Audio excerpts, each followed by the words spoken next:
ಕಾಸರಗೋಡಿನ ಮಂಜೇಶ್ವರದ ಮಜಿಬೈಲು ಶ್ರೀ ವಿಷ್ಣು ಯಕ್ಷ ಬಳಗದ ವತಿಯಿಂದ ಯಕ್ಷಶತಕ ತಾಳಮದ್ದಳೆ ಶತಕ ಸಂಭ್ರಮ, ಶಾಸ್ತ್ರೀಯ ಸಂಗೀತ, ತಾಳಮದ್ದಳೆ, ಬಯಲಾಟ, ಸನ್ಮಾನ ಕಾರ್ಯಕ್ರಮವು ಮೇ 25ರಂದು ಚಿಗುರುಪಾದೆ ಶ್ರೀ ಮಹಾಲಿಂಗೇಶ್ವರ ದೇವಸ್ಥಾನದಲ್ಲಿ ನಡೆಯಲಿದೆ. ಮಜಿಬೈಲು ಶ್ರೀ ವಿಷ್ಣುಮೂರ್ತಿ ದೇವಸ್ಥಾನದ ಮೊಕ್ತೇಸರರಾದ ಗೋಪಾಲಕೃಷ್ಣ ನಾವಡ ಮಜಿಬೈಲು ಅವರು ದೀಪ ಬೆಳಗಿಸಿ ಕಾರ್ಯಕ್ರಮವನ್ನು ಉದ್ಘಾಟಿಸಲಿದ್ದಾರೆ.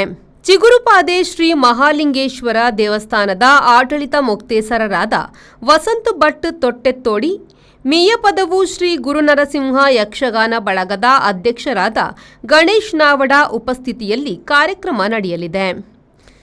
ವಿದೂಷಿ ಶಿಲ್ಪಾ ಭಟ್ ಮತ್ತು ಶಿಷ್ಯೆಯರಾದ ಮಮತಾ ನಾವಡ, ಕುಮಾರಿ ವಿಷ್ಣುಪ್ರಿಯ ನಾವಡ ಮಜಿಬೈಲು ಅವರಿಂದ ಶಾಸ್ತ್ರೀಯ ಸಂಗೀತ ಕಾರ್ಯಕ್ರಮ ನಡೆಯಲಿದೆ.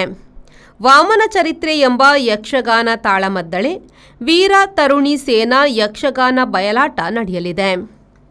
ನಂತರ ನಡೆಯಲಿರುವ ಸಭಾ ಕಾರ್ಯಕ್ರಮದಲ್ಲಿ ಮಾಡ ಶ್ರೀ ಅರಸು ಸಂಕಲ ದೈವ ಕ್ಷೇತ್ರದ ಅಧ್ಯಕ್ಷರಾದ ಡಾ ಶ್ರೀಧರ್ ಭಟ್, ನೇಪಾಳ ಪಶುಪತಿ ದೇವಸ್ಥಾನದ ನಿವೃತ್ತ ಅರ್ಚಕರಾದ ರಘುರಾಮ ಕಾರಂತ ಪದ್ಯಾಣ, ಕಾಸರಗೋಡು ಜಿಲ್ಲೆಯ ಕನ್ನಡ ಸಾಹಿತ್ಯ ಪರಿಷತ್ತಿನ ಅಧ್ಯಕ್ಷರಾದ ಜಯಪ್ರಕಾಶ್ ನಾರಾಯಣ ತೊಟ್ಟೆತ್ತೋಡಿ, ಮಂಜೇಶ್ವರ ವಾಸ್ತುಶಾಸ್ತ್ರಜ್ಞರಾದ ಎಂ ಛತ್ರಪತಿ ಶಿವಾಜಿ, ಕರ್ನಾಟಕ ಯಕ್ಷಗಾನ ಅಕಾಡೆಮಿಯ ಸದಸ್ಯರಾದ ಸತೀಶ್ ಅಡಪ ಸಂಕಬೈಲ್, ಹವ್ಯಾಸಿ ಯಕ್ಷಗಾನ ಕಲಾವಿದರಾದ ಮಾಧವ ನಾವಡ ವರ್ಕಾಡಿ, ನಿವೃತ್ತ ಅಂಚೆ ಉದ್ಯೋಗಿ ಗೋಪಾಲಕೃಷ್ಣ ನಾಯಕ್ ಸೂರಂಬೈಲು ಭಾಗವಹಿಸಲಿದ್ದಾರೆ.